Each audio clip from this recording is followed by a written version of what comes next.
গগনে গরজে মেঘ, ঘন বরষা, কূলে একা বসে আছি, নাহি ভরসা। রাশি রাশি ভাড়া ভাড়া, ধান কাটা হলো সারা, ভরা নদী ক্ষুরো ধারা, খর পরশা, কাটিতে কাটিতে ধান এলো বর্ষা। একখানি ছোট ক্ষেত, আমি একেলা, চারিদিকে বাঁকা জল করিছে খেলা। পরপারে দেখি আঁকা তরু ছায়া মসি মাখা, গ্রামখানি মেঘে ঢাকা, প্রভাত বালা। এপারেতে ছোট ক্ষেত, আমি একেলা। গান গেয়ে তরিবে কে আসে পারে, দেখে যেন মনে হয় চিনি উহারে। ভরা পালে চলে যায়, কোনো দিকে নাহি যায়, ঢেউগুলি নিরুপায় ভাঙে দুধারে, দেখে যেন মনে হয় চিনি উহারে। ওগো তুমি কোথা যাও, কোন বিদেশে, বারেক ভিড়াও তরি কুলেতে এসে। যেও যেথা যেতে চাও, যারে খুশি তারে দাও, শুধু তুমি নিয়ে যাও ক্ষণিক হেসে, আমার সোনার ধান কুলেতে আসে। যত চাও তত লও তরণী পরে, আর আছে আর নাই, দিয়েছি ভরে। এতকাল নদী কূলে, যাহা লয়েছিনু ভুলে, সকলই দিলাম তুলে থরে বিথরে। এখন আমারে লহ করুণা করে। ঠাঁই নাই, ঠাঁই নাই, ছোট সে তরি, আমারই সোনার ধানে গিয়েছে ভরি। শ্রাবণ গগন ঘিরে ঘন মেঘ ঘুরে ফিরে, শূন্য নদীর তীরে রহিনু পড়ি, যাহা ছিল নিয়ে গেল সোনার তরি। শোনা গেল লাশ কাটা ঘরে, নিয়ে গেছে তারে। কাল রাতে, ফাল্গুনের রাতের আঁধারে, যখন গিয়েছে ডুবে পঞ্চমীর চাঁদ, মরিবার হলো তার সাধ। বধূ শুয়েছিল পাশে, শিশুটিও ছিল, প্রেম ছিল, আশা ছিল জ্যোৎস্নায়। তবু সে দেখিল কোন ভূত, ঘুম কেন ভেঙে গেল তার। অথবা হয়নি ঘুম বহুকাল, লাশ কাটা ঘরে শুয়ে ঘুমায় এবার। এই ঘুম চেয়েছিল বুঝি, রক্ত ফেনা মাখা মুখে, মড়কের ইঁদুরের মতো ঘাড় গুঁজি, আধার ঘুঁজির বুকে ঘুমায় এবার।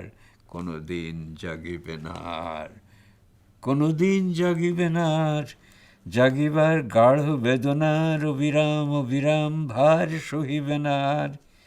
এই কথা বলেছিল তারে, চাঁদ ডুবে গেলে, চাঁদ ডুবে চলে গেলে অদ্ভুত আধারে, যেন তার জানালার ধারে উটের গ্রীবার মতো কোনো এক নিস্তব্ধতা এসে। তবুও তো প্যাঁচা জাগে, গলিত স্থবির ব্যাঙ আরো 2 মুহূর্তের ভিক্ষা মাগে, আরেকটি প্রভাতের ইশারায়, অনুমে উষ্ণ অনুরাগে। টের পাই যূথচারী আঁধারের গাঢ় নিরুদ্দেশে, চারিদিকে মশারির ক্ষমাহীন বিরুদ্ধতা, মশা তার অন্ধকার সংঘারামে জেগে থেকে জীবনের স্রোত ভালোবাসে। রক্ত ক্লেদ বসা থেকে রৌদ্রে ফের উড়ে যায় মাছি, সোনালি রোদের ঢেউয়ে উড়ন্ত কীটের খালা কত দেখিয়াছি। ঘনিষ্ঠ আকাশ যেন, যেন কোনো বিকীর্ণ জীবন অধিকার করে আছে ইহাদের মন। দুরন্ত শিশুর হাতে ফড়িংয়ের ঘন শিহরণ মরণের সাথে লড়িয়াছে। চাঁদ ডুবে গেলে পর প্রধান আধারে তুমি অশ্বত্থের কাছে একগাছা দড়ি হাতে গিয়েছিলে, তবু একা একা। যে জীবন ফড়িংয়ের দোয়েলের, মানুষের সাথে তার হয় না দেখা এই জেনে। অসত্যের শাখা করেনি কি প্রতিবাদ, জোনাকির ভিড় এসে সোনালি ফুলের স্নিগ্ধ ফাঁকে, সোনালি ফুলের স্নিগ্ধ ঝাঁকে করেনি কি মাখামাখি, থুরথুরি অন্ধ প্যাঁচা এসে বলেনি কি বুড়ি চাঁদ গেছে বুঝি বেনজলে ভেসে, চমৎকার ধরা যাক দু একটা ইঁদুর এবার, জানায়নি প্যাঁচা এসে এ তুমুল গাঢ় সমাচার। জীবনের এই স্বাদ সুপক্ষ জবের ঘ্রাণ হেমন্তের বিকেলের, তোমার অসহ্য বোধ হলো, মর্গে কি হৃদয় জুড়ালো, মর্গে গুমটে থ্যাতা ইঁদুরের মতো রক্ত মাখা ঠোঁটে।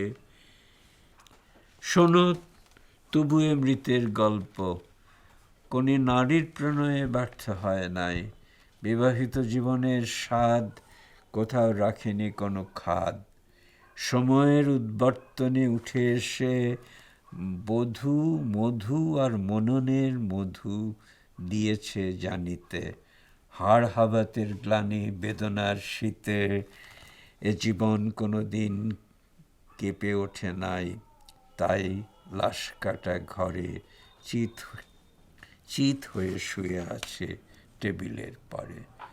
জানি তবু জানি নারীর হৃদয় প্রেম শিশু গৃহ নয় সবখানি, অর্থ নয় কীর্তি নয় সচ্ছলতা নয়, আরও এক বিপন্ন বিস্ময় আমাদের অন্তর্গত রক্তের ভিতরে খেলা করে, আমাদের ক্লান্ত করে, ক্লান্ত ক্লান্ত করে।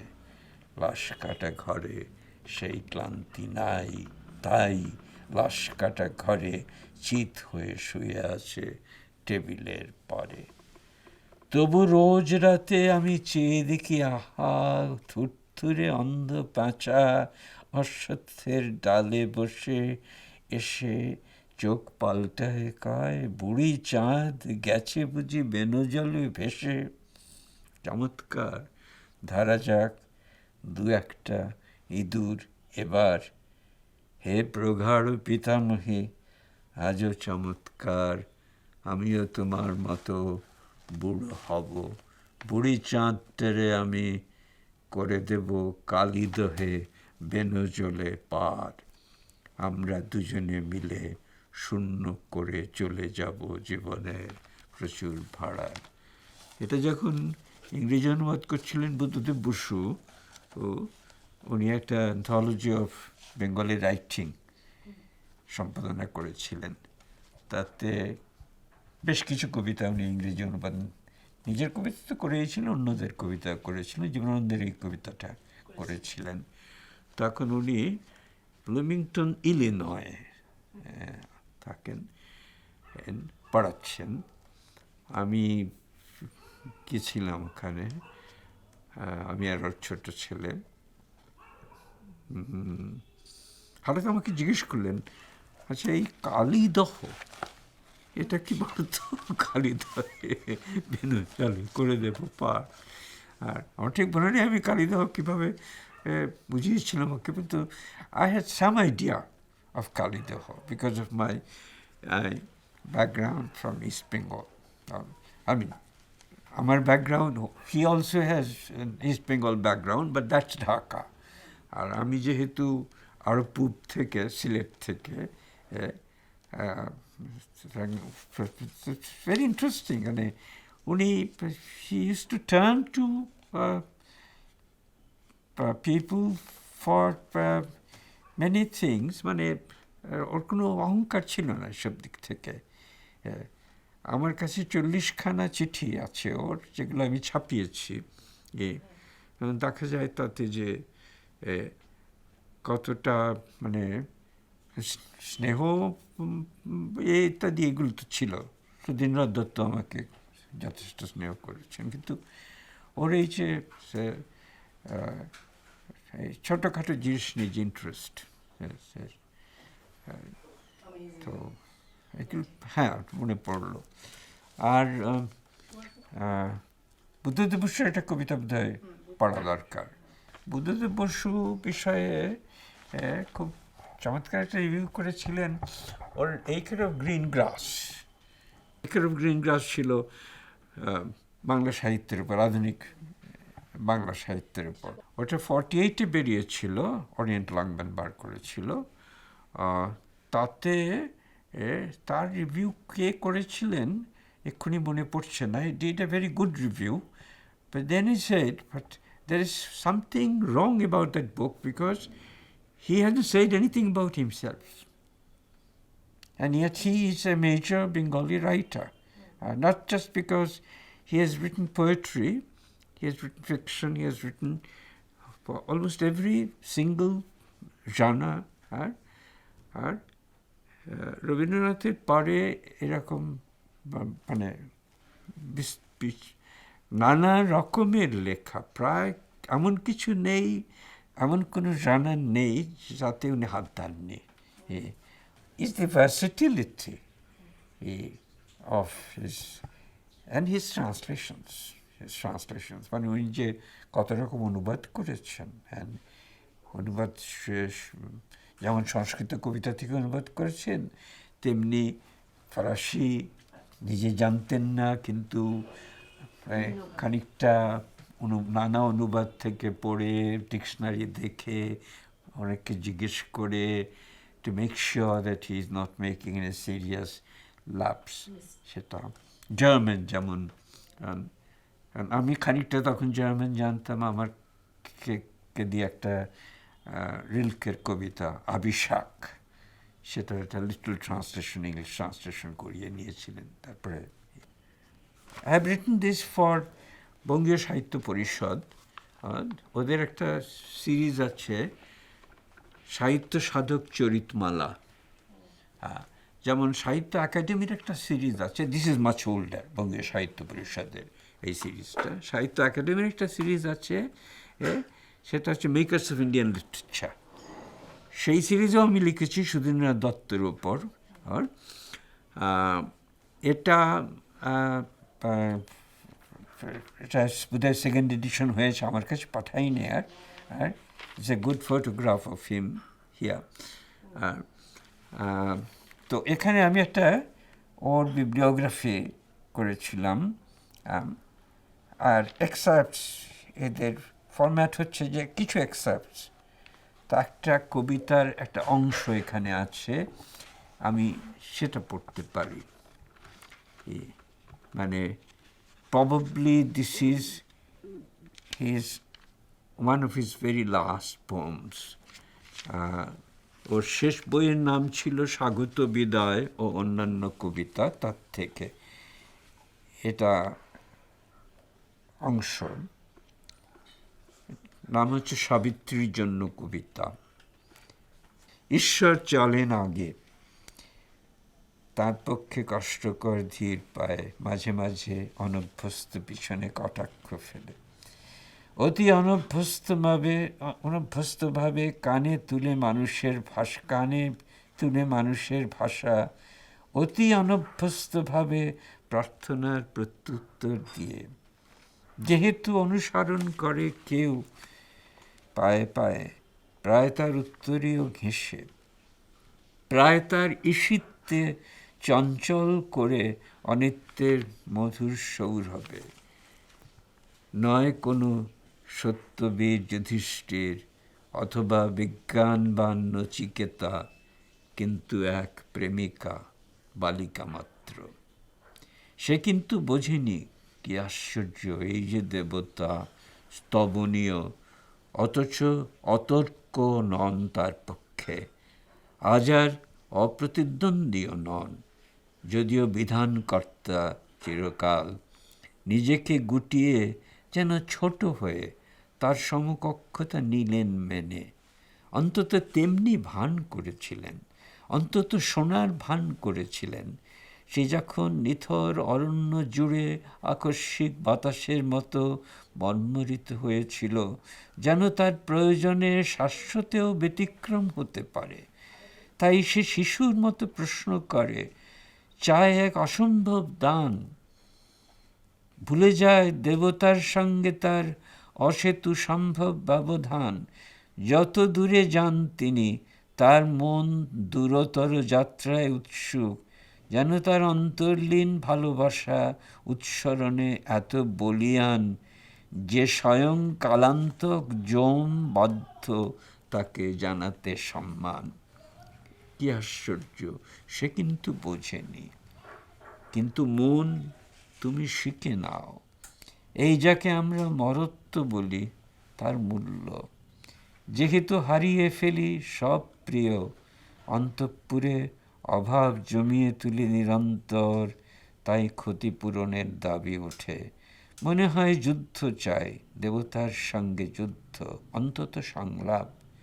জানি তুমি বিনা শুল্কে অযাচিতভাবে পেয়েছিলে প্রেম, আর প্রেমের উচ্ছ্বাসে ছুঁড়ে তোলা দু একটি কবিতার পংক্তিও কখনো।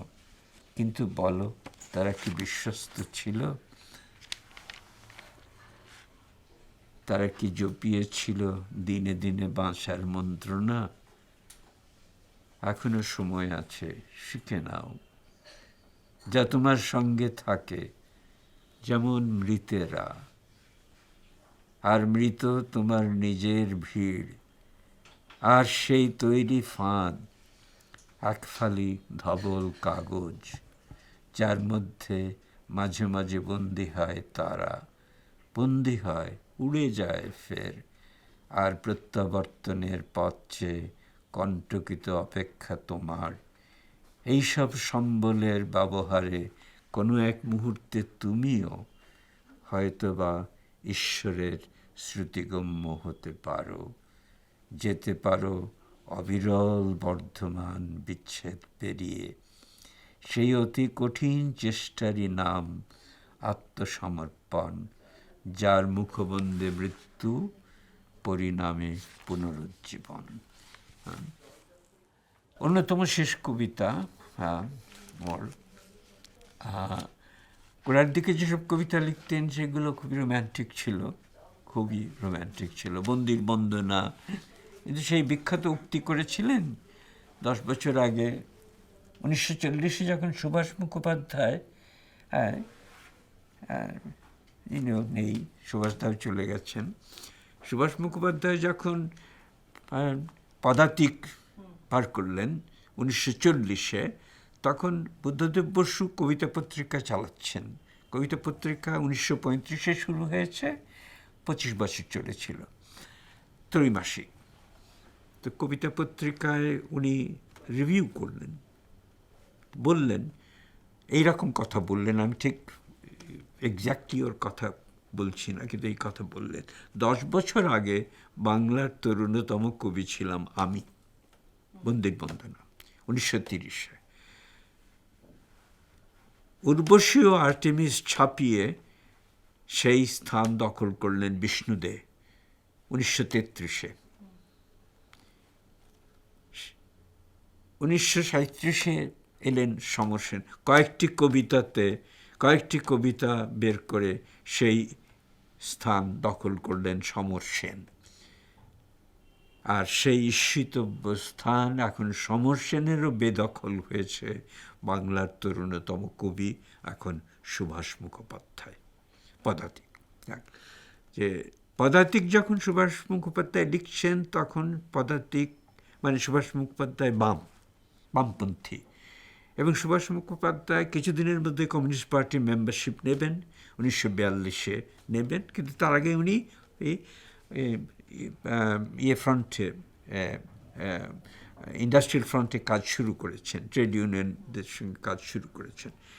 যে তার কবিতা বা সুভাষ মুখোপাধ্যায়ের কবিতা ক্রাফট হিসেবে পদাতিকের কবিতা এত চমৎকার, মানে অবিশ্বাস্য ছিল।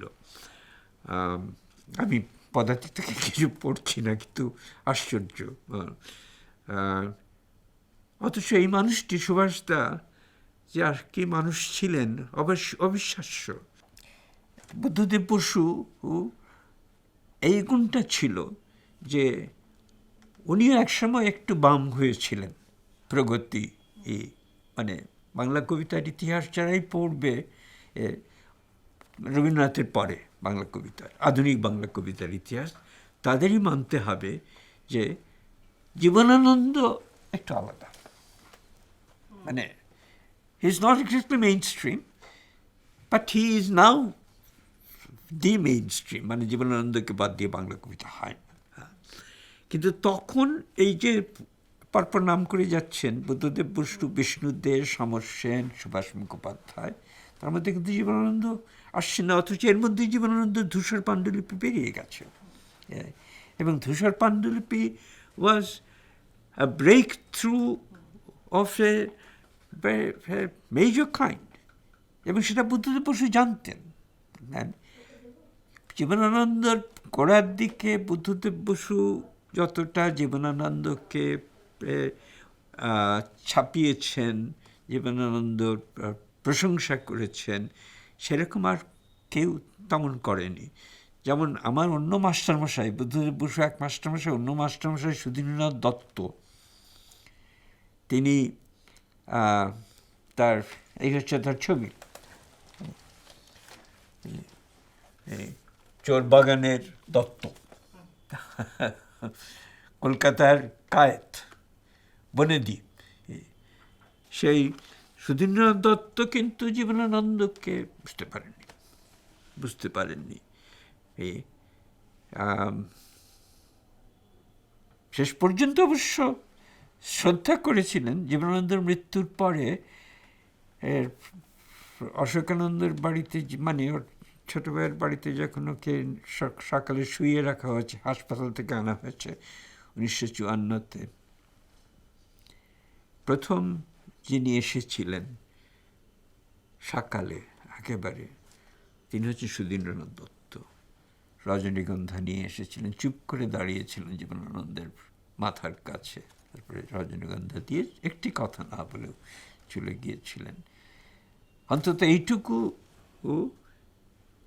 এটা ইতিহাস।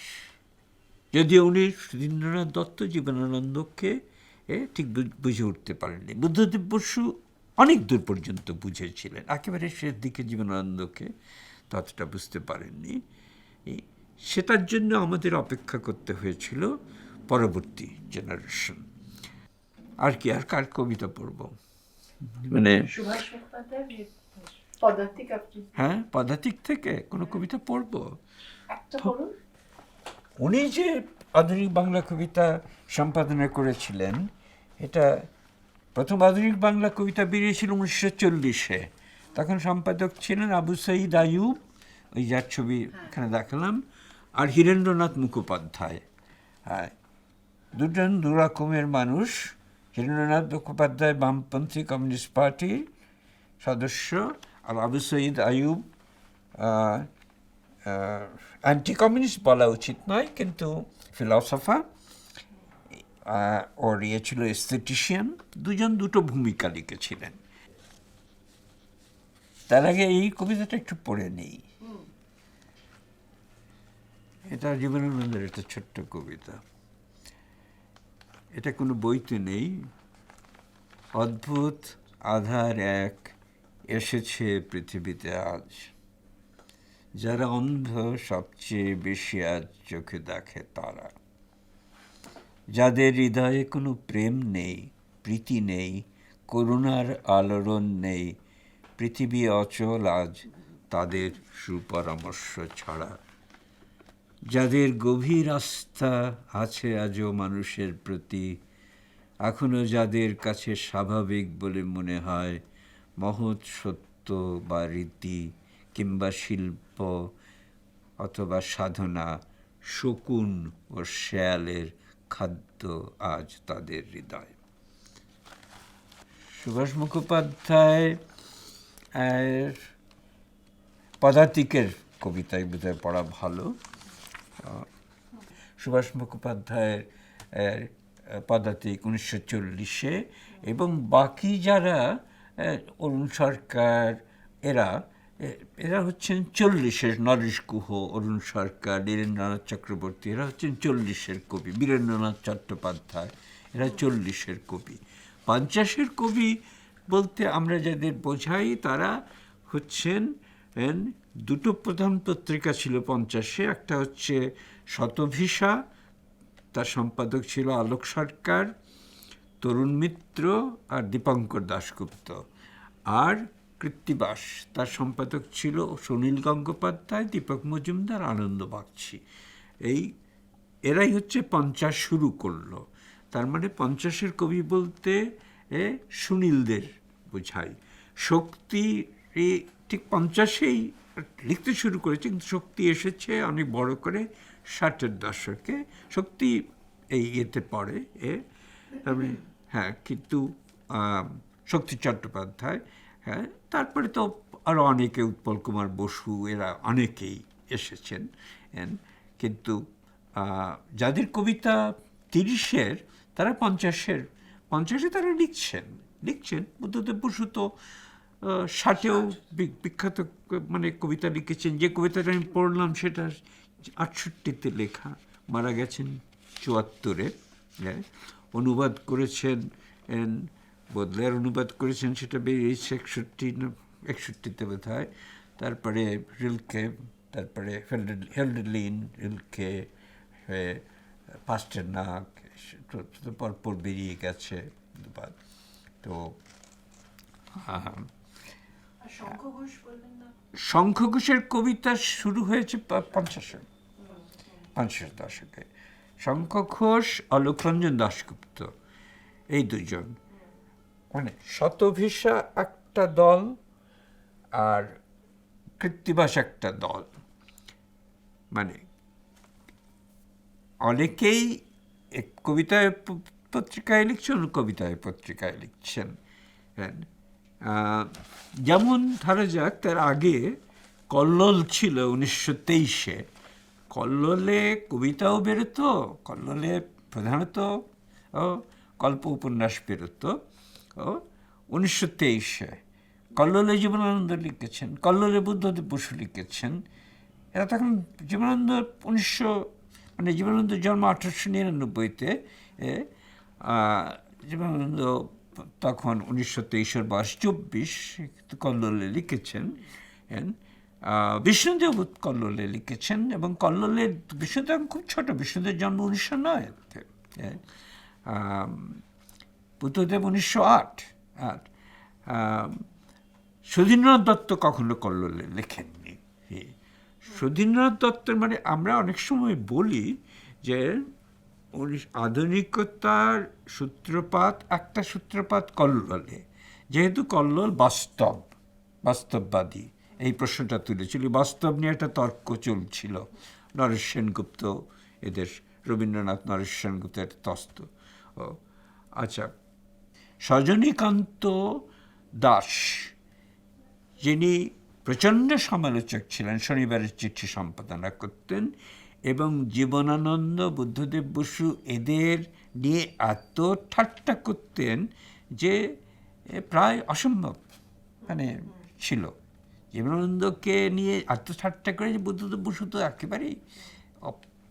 তো এই দুটো দলের কোনো করা যায় কিনা, সমঝোতা করা যায় কিনা, এই উদ্দেশ্যে রবীন্দ্রনাথ একটা সভা করেছিলেন 1928-এ বিচিত্রাতে।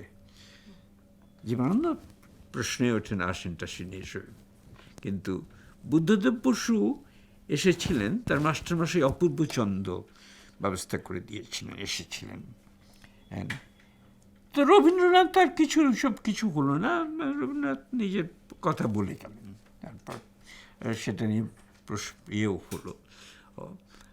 আমি যেটা বলছিলাম যে এই যে আধুনিকতা, এই আধুনিকতা প্রায় সত্যি ওই রকম সময় থেকে, একটা সূত্র হয়তো 1923-এ কল্লোল থেকে, আরেকটা সূত্র 28, তারপরে পরিচয় বেরোলো 1931-এ, বুদ্ধদেব বসুর 1930-এ বন্দির বন্দনা বেরোলো। এই সময় থেকেই আধুনিক কবিতা, তার মানে 30-এর দশকে আধুনিক কবিতার সত্যিকারের বিকাশ হলো। 40-এর দশকে এসে তাতে ইংরেজরা যাকে দি লস্ট জেনারেশন বলবে, খানিকটা লস্ট জেনারেশন করছে, তা নন ওরা। তবে যেমন এই কবি অরুণ কুমার সরকার, ভেরি গুড পোয়েট, কিন্তু এত কম লিখেছিলেন। একটা কবিতা আমি অরুণবাবুর পড়ছি,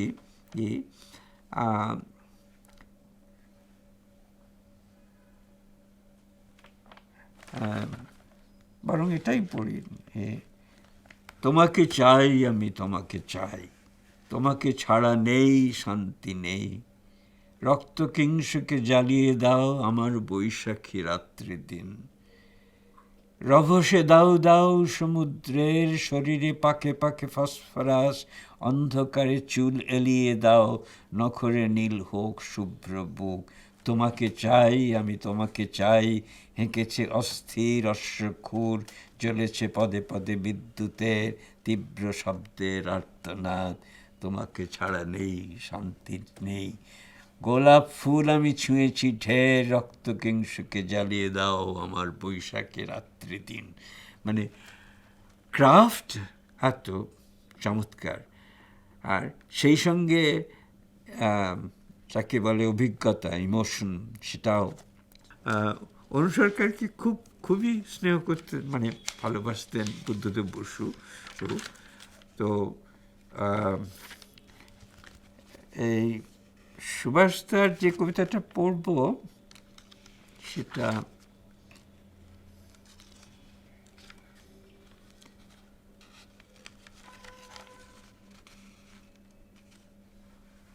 সুভাষদার জন্ম হচ্ছে 1919।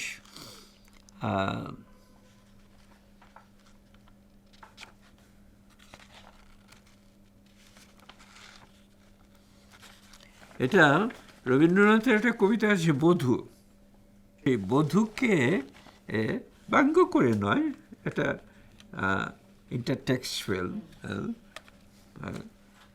গলির মোড়ে বেলা যে পড়ে এলো, পুরনো সুর ফেরিওয়ালার ডাকে, দূরে বেতার বিছায় কোন মায়া, গ্যাসের আলো জ্বালা এ দিন শেষে, কাছেই পথে জলের কলে সখা, কলসি কাকে চলেছে মৃদু চালে, হঠাৎ গ্রাম হৃদয়ে দিল হানা, পড়ল মনে খাসা জীবন সেথা, সারা দুপুর দিঘির কালো জলে, গভীর বন দুধারে ফেলে ছায়া, ছিপে সে ছায়া মাথায় করি যদি, পেতেও পারো কাতলা মাছ প্রিয়, কিংবা দোহে উদার বাঁধা ঘাটে, অঙ্গে দেব গেরুয়া বাঁশ টেনে, দেখবে কেউ কেউ বা জটা কানা করিও কুড়ের ঘরে যাবে ফেলে, পাষাণ কায়া হায়রে রাজধানী, এটা রবীন্দ্রনাথের লাইন, পাষাণ কায়া, মাসুল বিনা স্বদেশে দাও ছেড়ে, তেজারতির মতন কিছু পুঁজি সঙ্গে দাও, পাবে দ্বিগুণ ফিরে, ছাতের পারে হেতাও ওঠে চাঁদ, হ্যাঁ ছাতের পারে হেতাও চাঁদ ওঠে, দ্বারের ফাঁকে দেখতে পাই যেন আসছে লাঠি উঁচিয়ে পেশোয়ারে, ব্যাকুল খিল সজরে তুলে, ইহার মাঝে কখন প্রিয়তম উধাও, লোচন উকি মারে, সবার মাঝে একলা ফেরি আমি, লেকের কুলে মরণ যেন ভালো, বুঝেছি কাঁধা হেতায় বৃথা তাই, কাছেই পথে জলের কলে সখা, কলসি কাকে চলছি মৃদু চালে, গলির মোড়ে বেলা যে পড়ে এলো। মানে এত বয়স কত, 1919 জন্ম, এটা 1900 বোধহয় লিখেছিলেন 1939-40, 20 বছর বয়স। Craft, such craft. এবং রবীন্দ্রনাথকে কীভাবে যে করছেন, ব্যঙ্গও করছেন বা ব্যবহারও করছেন। এই সুভাষদা তো পাল্টে গেলেন, অন্যরকম কবিতা লিখতে শুরু করলেন। তো আর শুভ, তুমি আর কিছু জানতে চেয়েছিলে, শুনতে চেয়েছিলে কোঅপারেটিভ বিষয়ে? কিয়কোর কিছু প্রশ্ন ছিল। হ্যাঁ, কিয়কো বলেছিল যে আপনাকে 50-এর দশকের কবিদের কথা কিছু বলতে, কারণ যাদের সঙ্গে আপনার ঘনিষ্ঠতা হয়েছিল। ও মানে পঞ্চাশের দশকের কবিদের বিষয়ে, হ্যাঁ, পঞ্চাশের দশকের কবি যেমন শঙ্খ ঘোষ, এই তো শঙ্খ ঘোষ রয়েছেন। শঙ্খ ঘোষ এই মুহূর্তে হয়তো দুই বাংলা মিলে শ্রেষ্ঠ কবি। পঞ্চাশের কবি যেমন আলোক সরকার, অন্যদিকে অলোকরঞ্জন দাশগুপ্ত, শঙ্খ ঘোষ, পরে আসছে শক্তি চট্টোপাধ্যায়, উৎপল কুমার বসু, আর একটা সময় আসছে, সে এইগুলোর কোনো কিছুর সঙ্গেই যুক্ত নয়, বিনয় মজুমদার। একটা সময় আসছে বিনয় মজুমদারের প্রথম বই নক্ষত্রের আলোয়, তারপরে ফিরে এসো চাকা, ওই গায়ত্রীকে, ফিরে এসো চাকা, ওই একই, তারপরে অঘ্রাণের অনুভূতি মালা, অজস্র। আর তো মানে বিনয়কে নিয়ে কথা বলতে গেলে শেষ নেই। আমি আগেও বলেছি বিনয়কে নিয়ে কথা বলতে, বিনয় এইটুকুই বলেছিল, আমার বাড়িতে বিনয়কে নিয়ে আসি, আমি তখন যতীন্দ্রশ্বরে একা থাকতাম, 3 তলায় ছাতের ফ্ল্যাটে। তো বিনয়কে নিয়ে আসি, প্রথম রাত্রিরেই, এই গল্পটা আমি আগেও করেছি, প্রথম রাত্রিরেই বিনয়, আমি আড্ডা দিতাম তখন জ্যোতিদের বাড়িতে রোজ সন্ধ্যেবেলা, তাই বিনয়কে বসিয়ে টসিয়ে আড্ডা দিতে গেছি, ফিরেছি যখন দরজা বেল বাজাচ্ছি, খুলছে না, বাধ্য হয়ে আমাকে আবার জ্যোতির বাড়ি গিয়ে রাত কাটাতে হলো। বিনয় তখন অঙ্ক কষছে, বিনয় ক্যালকুলাস লিখত। বিনয়ের অঙ্কের একটা কিছু ছিল, বিনয়ের ক্লেম ছিল যে ওর কিছু ফর্মুলা কোনো কোনো বিশ্ববিদ্যালয়ে পড়ানো হচ্ছে বিদেশে, ও পাঠিয়েছে এবং পড়ানো হচ্ছে। ক্যালকুলাস যেটা লিখত, খাতার পর খাতা ক্যালকুলাস, আমার কাছে ছিল ক্যালকুলাসের খাতা, ডেল্টা এক্স ডেল্টা ওয়াই এইসব করে, সেগুলো সবটাই আমি বলেছিলাম এগুলো হচ্ছে উপন্যাস, আর আসল গণিত হচ্ছে ওর কবিতা। তো আমাদের যেটা চেষ্টা ছিল যাতে ওই তথাকথিত ক্যালকুলাস থেকে কবিতায় আসতে পারে। তো ওকে অঘ্রাণের অনুভূতিমালাটা ও যখন লেখে, তখন ওই খাতাটা আমি দিয়ে এসেছিলাম, লিখেছিল। অঘ্রাণের অনুভূতিমালার প্রুফ বোধহয় আমি দেখেছিলাম, বই হয়ে বেরিয়েছিল। এবং আমাকে একবার বলেছিল,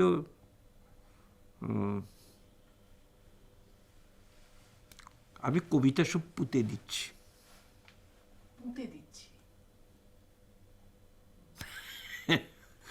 গাছ হবে, তার সব গাছ হবে।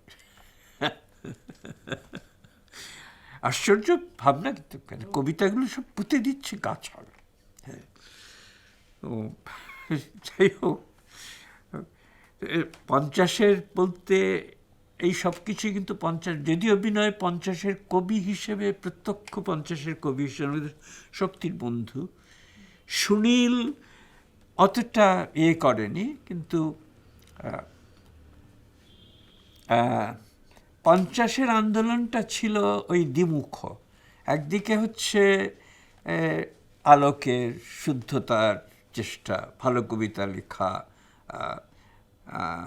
আর অন্যদিকে হচ্ছে খুব বেশি জীবনানন্দ, অনেক বেশি জীবনানন্দ। মানে 50 যেভাবে জীবনানন্দকে আত্মসাৎ করেছিল, সেই রকম আর কেউ করেনি।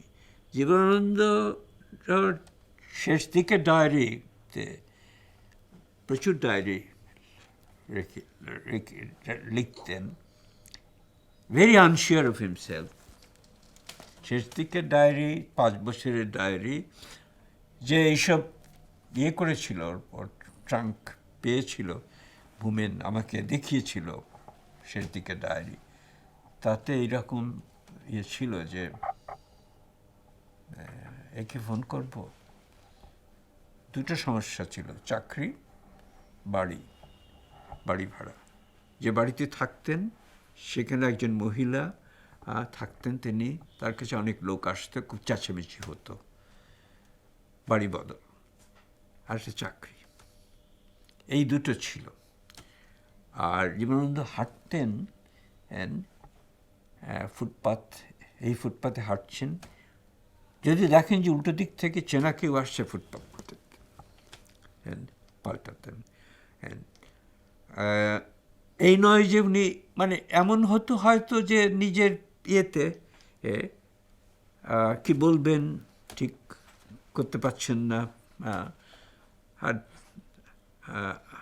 দেখা হলেই নাকি বলতেন যে কাজের খোঁজ দিতে পারেন, একটা বাড়ি খোঁজ দিতে পারেন, এই ছিল।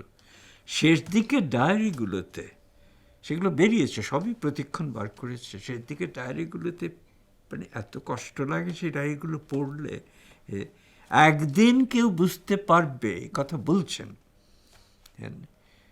মানে এটা হয়তো 49-50 এইরকম সময়কার ডায়েরি, বুঝতে পারবে। মানে he was sure that whatever he was doing was right, এটা ছিল। কিন্তু ওই প্রতিষ্ঠা হচ্ছে না।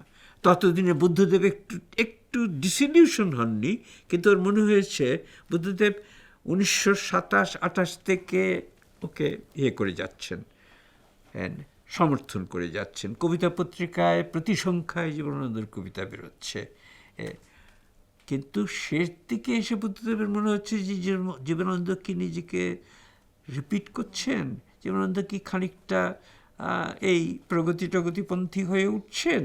বুদ্ধদেব বসু ততদিন প্রগতি বিষয়ে ডিসিলিউশন, প্রগতিবাদীরা ওকে ছেড়েও দিয়েছে, ওকে শুদ্ধতাবাদী বলে বর্জন করেছে। কিন্তু সঞ্জয় ভট্টাচার্য একমাত্র যিনি ছিলেন, যে জীবনবাবু বলতেন উনি, যিনি তা জীবনানন্দ বিষয়ে শেষ যে কাজটা করেছে, মানে অথেন্টিক যা কিছু করেছে ভূমেন্দ্র গুহ যা করেছে, ও ডায়েরিগুলো এডিট করেছে। এই যে বাংলাদেশ থেকে যেটা দেখালাম, এই জীবনানন্দের মূলানুগ পাঠ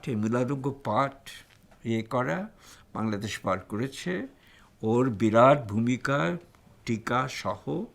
ও এইখানে বসে এ বাড়িতে এসে বসে গল্প করত, ওর তুলনা হয় না। যে ওর যে নিবেদন, মানে ভূমেনের জীবনানন্দ, সেটার তুলনা হয় না। কিন্তু তার ফলে হয়েছে কি, অন্য অনেককে ওর করেছে, নিগলেক্ট করেছে ভূমেন। তো 50 বলতে কিন্তু এই মানে কে বলতে পারো যে 50-এর দশক বলতে আমার দশক যদি বলো, আমি তো কবিতা লিখিনি, আমার দশক হচ্ছে 50-এর দশক। অর্থাৎ যারা 50-এর দশকে বড় হয়েছে, came into their prime, তারা। এবং 50-এর দশকের যদি 4জন শ্রেষ্ঠ কবিকে বলতে হয়, তাহলে বলতে হবে বিনয় মজুমদার, সুনীল গঙ্গোপাধ্যায়, শক্তি চট্টোপাধ্যায়, সুনীল গঙ্গোপাধ্যায়, আলোক সরকার। হ্যাঁ, মানে আমার মতে বিনয় সবচেয়ে বড়, সবচেয়ে জরুরি, তারপরে হয়তো বা শক্তি, তারপরে আলোক আর সুনীল, এই অলোকরঞ্জন, 5জন।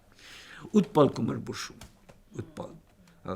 মানে এদের ছাড়া 50-এর দশক কন্টিনিউ করেছে। আর কিছু মানে ব্যাপারটা হয়েছে যে আমার জেনারেশনের কবিরা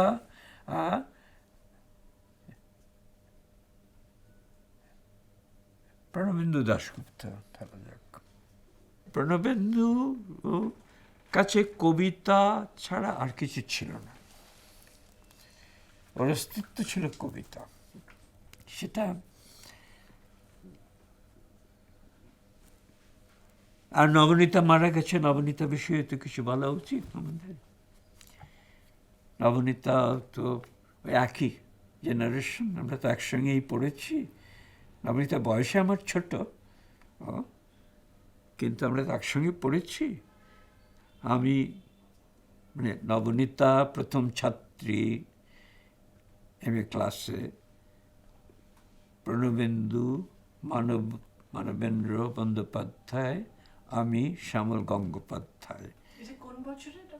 1956। 56 ফার্স্ট ইয়ার। যাদবপুর ইউনিভার্সিটি শুরু হলো 55-এ অ্যাক্ট হলো, 56 থেকে লেকচার শুরু হলো। নবনীতার যেটা ছিল, কবিতা ছিল নবনীতার মধ্যে, সেই কবিতাতেই শুরু করেছিল। প্রথম প্রত্যয় বলে একটা বই, কবিতার বই লিখেছিল, সেটাতেই আমি একটা প্রবন্ধ লিখেছি এখানে কবি সম্মেলনে, কবিতাতেই শুরু। ওকে সীতাতেই শুরু বলে একটা গল্প আছে, সীতায়ন, রামায়ণকে সীতায়ন হিসেবে দেখা, সীতার দিক থেকে দেখা, তেলুগু রামায়ণ, অন্যান্য লোক রামায়ণ, সেখানে সীতার কথা। তো আমি ওটাকে উল্টে বলেছি কবিতাতেই শুরু।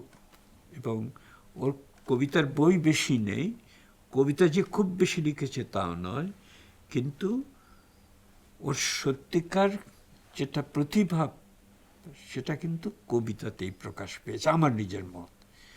এবং আমি সম্প্রতি ওর কবিতা একটা অনুবাদ নিয়ে লিখেছি। ও তো প্রচুর লিখেছে, অনুবাদও করেছে অনেক। ও তো হাইকু অনুবাদ করেছে, ইংরেজি থেকে করেছে, যাই হোক ইংরেজি থেকেই। ও কন্নড় বচন, মানে 12th সেঞ্চুরি বীরশৈব বচনাজ অনুবাদ করেছিল। বচনকারদের কবিতা অনুবাদ করেছিল, শতেক বচন, 101টি বচন। সেটা হালে নতুন এডিশন বেরিয়েছে। তো শতেক বচনের একটা অ্যাপ্রিসিয়েশন আমি কৃত্তিবাস পত্রিকায় লিখেছি। মানে ইটস এ সিরিয়াস ট্রান্সলেশন। যদিও তখন শিশির এটা নিয়ে একটা সমালোচনা করেছিল যে বচন ছিল গদ্য, আর নবনীতার অনুবাদে কখনো কখনো পদ্য এসে যাচ্ছে, এমনকি মিলও এসে যাচ্ছে। মানে বাংলাতে হয় কি, বাংলাতে গদ্য এবং পদ্যের ভেদটা সবসময় থাকে না। মানে যেটা শঙ্খ ঘোষ খুব চমৎকার বলেছিলেন, আমি কিরকমভাবে বেঁচে আছি তুই এসে দেখে যা নিখিলেশ, এটা সুনীলের একটা কবিতার লাইন, সুনীল গঙ্গোপাধ্যায়। সেটাকে শঙ্খবাবু বলেছিলেন, লিখেছিলেন যে এটা আসলে পয়ারের লাইন, আমি কিরকমভাবে বেঁচে আছি তুই এসে দেখে যা নিখিলেশ।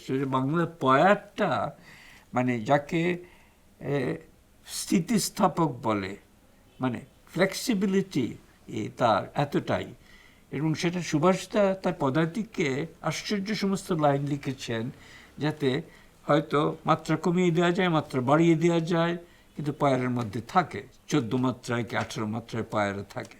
জীবনানন্দ তো মহাপায়ার লিখেছেন। তো বাংলাতে হয় কি, যেমন জীবনানন্দের কবিতার কথা বলে একটা বিখ্যাত প্রবন্ধ আছে, ফর্টিজে লেখা।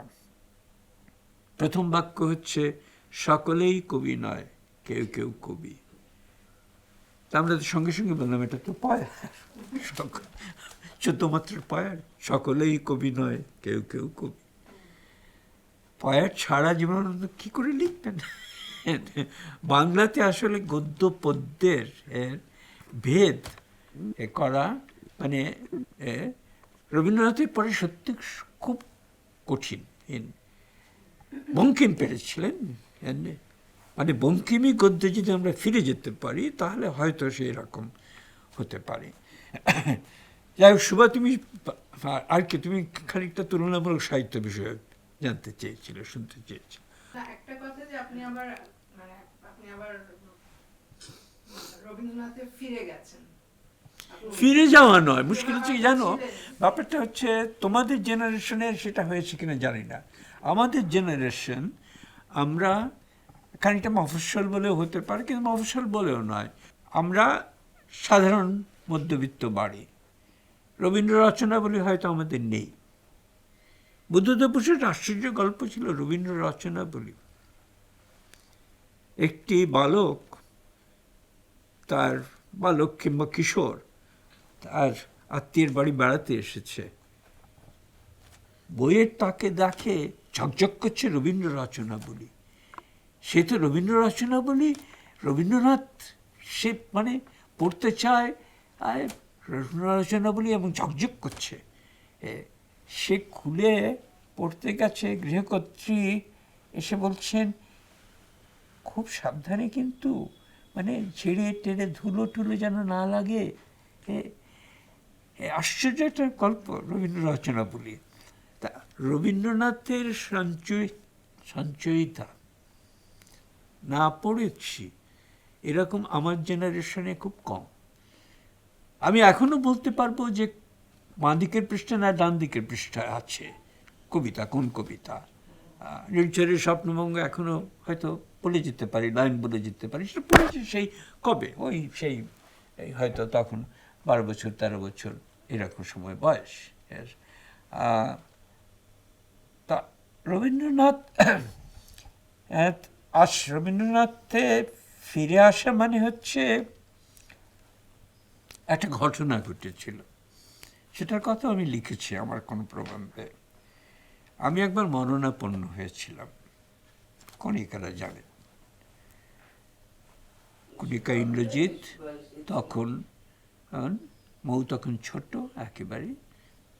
আমার এনসেফালাইটিস, নিউমোনাইটিস, এন্টারাইটিস, এই 3টে অসুখ নিয়ে আমি ভর্তি হয়েছিলাম পিজিতে। I was in a coma for 4 days. আমি ছিলাম ITU-তে, ইন্টেন্সিভ থেরাপি ইউনিট, একটা পিজি এজরা ওয়ার্ডে আছে দোতলায়। সেখানে আমি যে ঘরে ছিলাম সেখানে 2টো বেড। আমার বেডে এই দিকটাতে সে একটা বেড। আমি তখন বেঁচে উঠেছি। এই তখন পা ফা ফোড়া, তখন তো আর এইসব চ্যানেল ফ্যানেল করতো না, একেবারে ফুড়ে দিত। তো যাই হোক, মানে বেঁচে উঠেছি এদের। আমি আস্তে আস্তে সুস্থ হচ্ছি। আমার পাশের বেডে প্রথম নিয়ে এলো, ময়দানে পাওয়া গেছে, এটা হচ্ছে 80s, early 80s।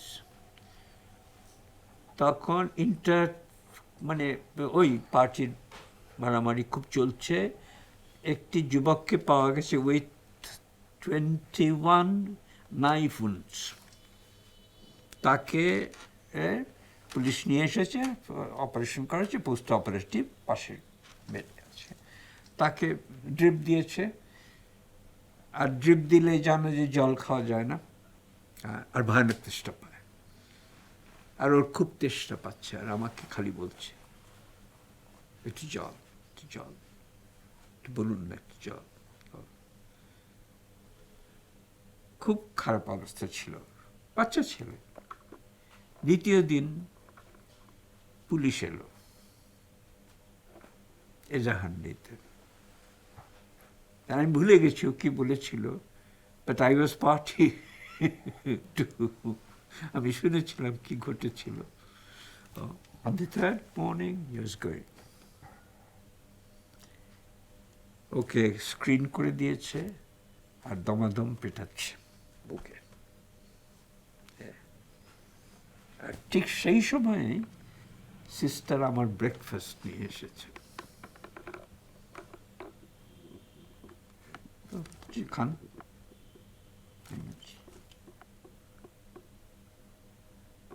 আপনি খান, আপনার কি।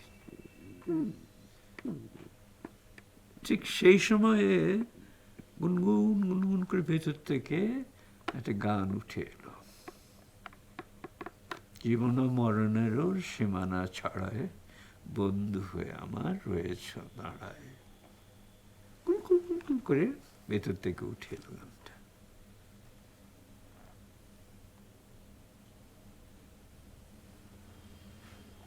দ্বিতীয় যেটা ঘটলো না, সেটা বোধহয় প্রথম ঘটেছিল। একজন এসেছেন, তিনি প্রায় আসেন, তাকে সিস্টাররা সব চেনে।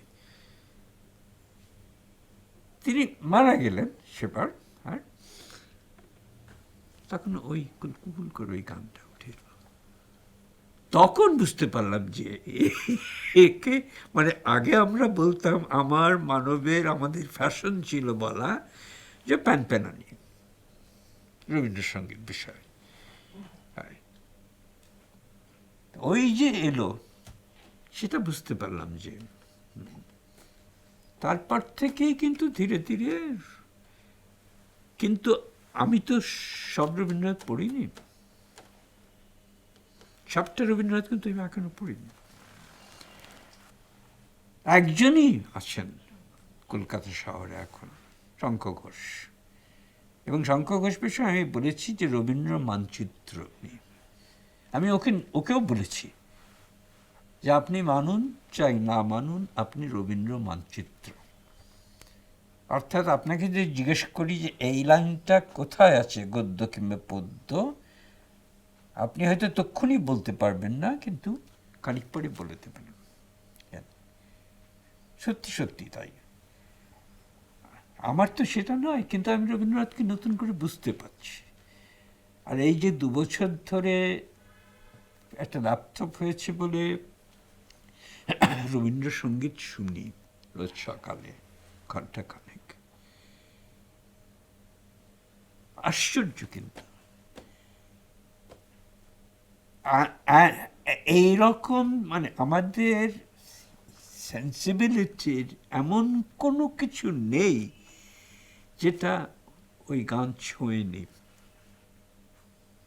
একটা সম্প্রতি একটা ইন্টারভিউ রেডিওতে আছে, সে ইন্টারভিউ আর্কাইভে, ইন্দিরা দেবী চৌধুরানী, যিনি শান্তিনিকেতনে শেষ দিকে ছিলেন, বয়স তখন হয়েছে, অনর্গল কথা বলে যাচ্ছেন, তার সঙ্গে একটা ইন্টারভিউ আছে ক্ষিতীশ রায়ের, খুব সুন্দর ইন্টারভিউ। এবং উনি তো রবীন্দ্রসঙ্গীতের একদিক থেকে সত্যিকার, মানে রবি কাকার গানের ভেতরটা কি সেটা তো উনি বুঝতে পেরেছিলেন। আশ্চর্য সমস্ত কথা আছে ওই ইন্টারভিউতে। এবং সত্যি সত্যি রবীন্দ্রনাথ বলেছিলেন যে বাঙালি আর আমাকে ভুলে যাক, কিন্তু একটা জিনিস বাঙালিকে গাইতেই হবে, আমার গান।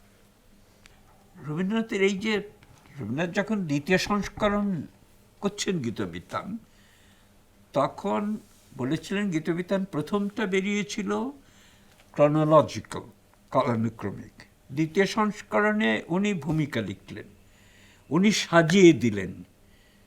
এই যে পূজা, স্বদেশ, এই ভাগগুলো উনি করে দিলেন, প্রেম, এই ভাগগুলোর প্রকৃতি, এইসব ভাগগুলো করে দিলেন। আবার উপভাগগুলো করলেন, পূজার মধ্যে ভাগ করলেন। আমার তো একটা দীর্ঘ প্রবন্ধ আছে ওখানে ইংরেজি বইতে, রবীন্দ্রনাথের, মানে যেটা তেজপুরে বক্তৃতা করেছিলাম,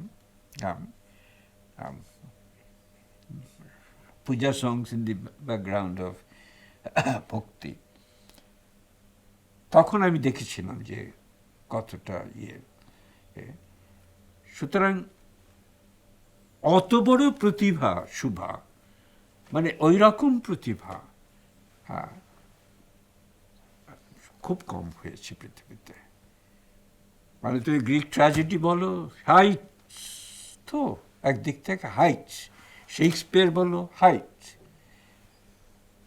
তুমি দান্তে বলো অ্যানাদার হাইট, মানে গেটে বলো হাইট, নিঃসন্দেহে। কিন্তু এই রকম বিস্তার এত রকমের যে ভাবা যায় না। সেই জন্য আমি রবীন্দ্রনাথে ফিরে আসা কিছু নয়, মানে রবীন্দ্রনাথ ছাড়া একটা সময় লেখা আরম্ভ হলো, লিখতে শুরু করলাম রবীন্দ্রনাথ নিয়ে। এবং তখন অশোক সেন 12 মাস পত্রিকা সহায়তা করেছিলেন, ছাপছিলেন লেখাগুলো। তখনকার লেখাগুলো যদি ছাপা না হতো তাহলে হয়তো ইন্টারেস্ট হতো না। এখন মোটামুটি আর আমার নতুন করে লেখার খুব বেশি কিছু নেই রবীন্দ্রনাথ বিষয়ে। গান শোনা, এইটুকু বলতে পারি। আর কিছু জিজ্ঞাস্য আছে তুলনামূলক সাহিত্য বিষয় একটু? হ্যাঁ, আপনি তো আমাদের কখনো বাংলা কবিতা পড়াননি, না, আমাদের পড়িয়েছেন আপনি মালার মেয়ে, বারেলি। এই যে দুটো তুলনামূলক সাহিত্যের মধ্যে এই যে দুটো দিক, মানে এই যে অন্য আরেকটা জগৎ, সেই জগতের সঙ্গে আপনি মানে সেই জগৎটাকে এর সঙ্গে এই জগৎটাকে কিভাবে মিলিয়ে দেখলেন? বা না মানে একটা তো হচ্ছে যে একদিক থেকে দেখা যায় যে আমরা যদি মেমোরিতে বিশ্বাস করি, ধরা যাক বাদেরির সিমটায় মারায়, ধরো এই কবিতাটা যদি নিই, সেটা যখন পড়ি কিংবা মালাহমে যখন পড়ি, আমার মাস্টারমশাই তো মালাহমে ভক্ত ছিলেন না। বুদ্ধদেব বসু আদৌ মানে ওর মনে হতো ঠান্ডা, ওর মনে হতো বোদলেয়ার হচ্ছেন আসল কবি, যার মধ্যে রক্ত মাংস আছে। মালাহমে ঠান্ডা। অথচ সুধীন্দ্রনাথ দত্ত বলেই নয়, সুধীন্দ্রনাথ দত্ত তো মালাহমে আমাদের পড়িয়েছিলেন এবং মালাহমে ভক্ত সেই অর্থে ছিলেন, কিন্তু সেগুলোই নয়। হয় এই যে ধবল কাগজ উনি বললেন, যে বললাম আমি পড়লাম তার কবিতা, এই ধবল কাগজ করতে গিয়ে এসেছে। এটা তো সেই মালাহমের বিখ্যাত সেই ব্রিজ মারিনের সেই ধবল কাগজ, শ্বেত সুকুমার, এই যে এবং হাইডেগার, যাই বলো না কেন, এরা সকলেই তো বলছেন যে কবিতার শেষ হচ্ছেন মালাহমে। তা এটা তো সকলেই বলছেন যে এটাই হচ্ছে কবিতার শেষ কথা। ও এখন ধরো আমরা তো খুব হইচই করেছি তখন, বুদ্ধদেব বসুর সঙ্গে সঙ্গে বুদ্ধদেব বসু খুব হইচই করছেন যে না, বললেন এই যেমন সেই বিখ্যাত সনেট, যিনি ভাওয়েল সনেট রং মানে করছেন, সিনেস্থেশিয়া, মানে সিনেস্থেশিয়ার চূড়ান্ত। তো রবীন্দ্রনাথের কবিতা পদে পদে সিনেস্থেশিয়া, যে রবীন্দ্রনাথের কবিতায়, এবং রবীন্দ্রনাথ যখন গীতবিতানের গানগুলোকে কবিতা হিসেবে সাজাবেন, তখন যে তার মধ্যে মানে এত এই কি বলবে এটাকে, ইন্দ্রিয় সমূহের সচেতন বিশৃঙ্খলা এত রয়েছে যে কাকে তুমি কম কবি বলবে? বালেরির বই রবীন্দ্রনাথ পড়েননি। বালেরিওকে একটা বই দিয়েছিলেন বাড়িতে।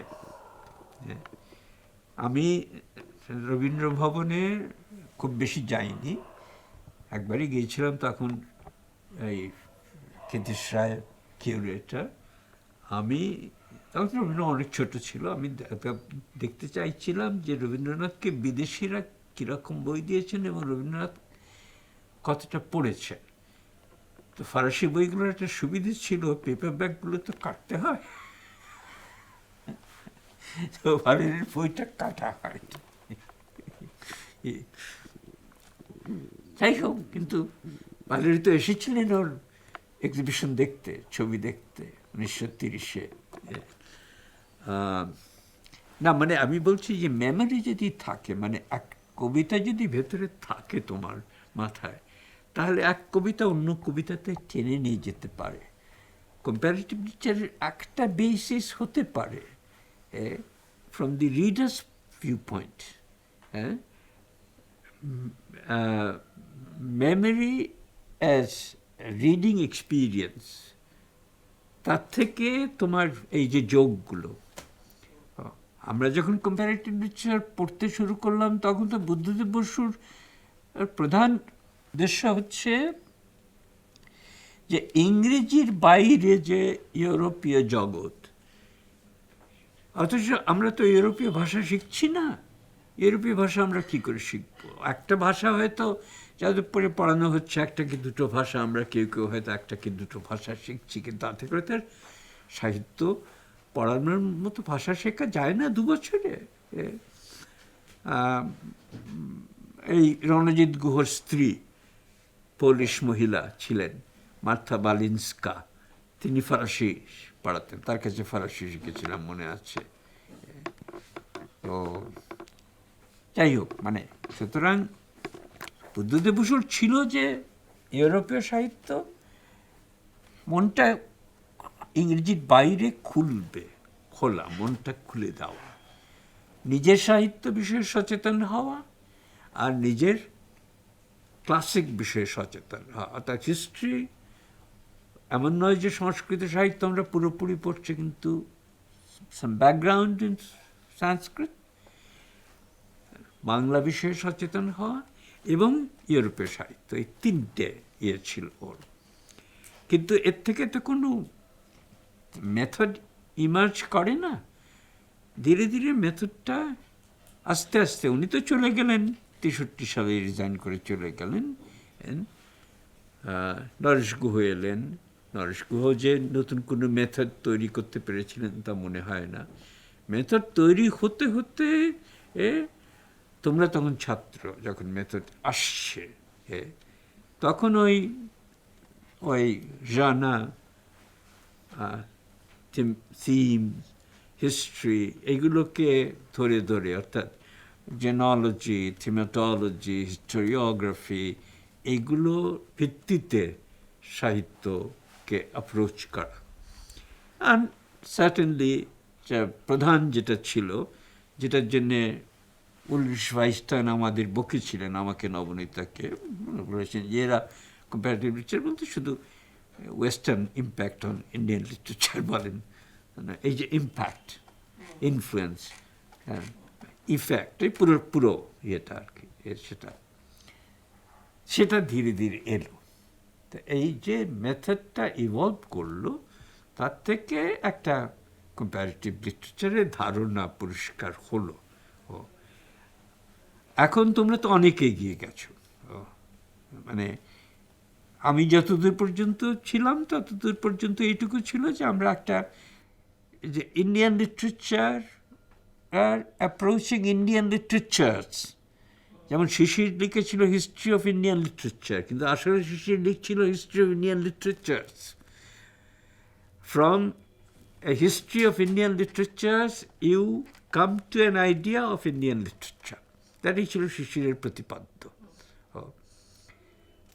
আর সত্যি সত্যি ইউরোপটাকে দেখেছিলেন থ্রু ইংলিশ, এবং সুতরাং আউটসাইড বেঙ্গল ছিল না কিছু। কিন্তু প্রথমে এটা কিন্তু খানিকটা মানব আছে, খানিকটা মানবের প্র্যাকটিস, মানে মানব কোনো থিওরাইজ কিছু করেনি, মানব কিন্তু প্র্যাকটিস করেছে।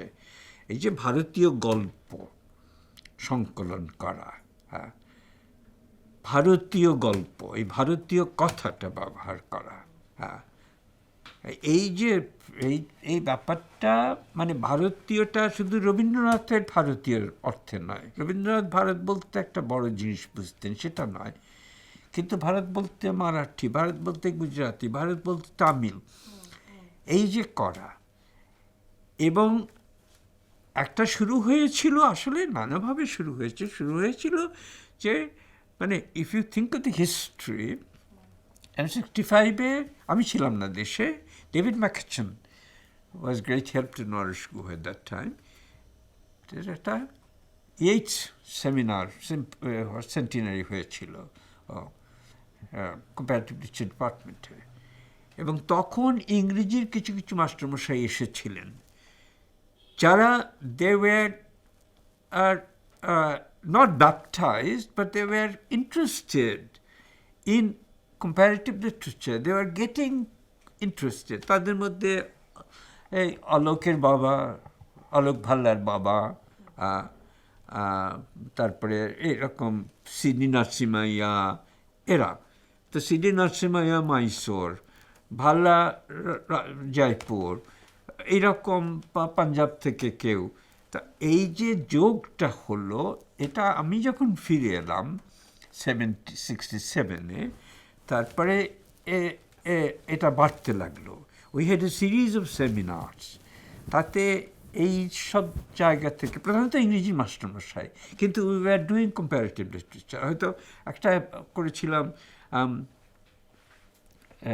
নিমাই চট্টোপাধ্যায় মজা করে বলেছিল অ্যাপ্রোচেস টু ড্রিম, একটা সেমিনার করেছিলাম অ্যাপ্রোচেস টু ড্রামা। হ্যাঁ, তো সেখানে এইরকম অনেককে মানে 70s আনা হয়েছিল। তা এইভাবে our awareness of other centers of language studies or literature studies in the country, and through that our awareness of other Indian literatures, এটা কিন্তু বাড়তে থাকে, হতে থাকে। তারপরে ব্যক্তিগতভাবে আমাদের কারুর যোগ, যেমন আমার উড়িষ্যার সঙ্গে একটা যোগ ছিল, কারুর অসমের সঙ্গে একটা যোগ ছিল। এমনিতেই আমাদের অসমের সঙ্গে একটা যোগ আছে, উড়িষ্যার সঙ্গে যোগ ছিল, হিন্দির সঙ্গে যোগ ছিল। তো এই যে হলো, এই পালচন্দ্র নেমাড়ে, সীতাংশু যশশ্চন্দ্র, এইরকমভাবে আয়াপ্পা পানিকর, এই যে এক্সটেনশনগুলো, এইভাবে আস্তে আস্তে একটা সেন্স অফ ইন্ডিয়ান লিটারেচার।